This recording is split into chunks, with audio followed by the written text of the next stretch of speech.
Hello दोस्तों, प्रणाम। लड्डू गोपाल अवधी भाषा पे मैं एक नाच गीत गाने जा रही हूँ। आपको कैसा लगे आप कमेंट करके बताना। सेड़िया लाए भलम कलकतिया, उसमें लागल हरी हरी पतिया, मन लागल झालर मोतिया। सड़िया लाए भलम कलकतिया, मन लागल झालर मोतिया। सोने की थाली में जवना बनाए, सोने की थाली में जवना बनाए, जेमना जेवई भला में कलकतिया, मन लागल झालर मोतिया। जेमना जेवई भला में कलकतिया, मन लागल झालर मोतिया।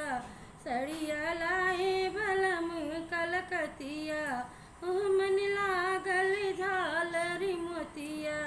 जजड़े गेड़ुआ गंगा जल पानी, जजड़े गेड़ुआ गंगा जल पानी, गेड़ुआ घोटे बलम कलकतिया, मन लागल झालर मोतिया।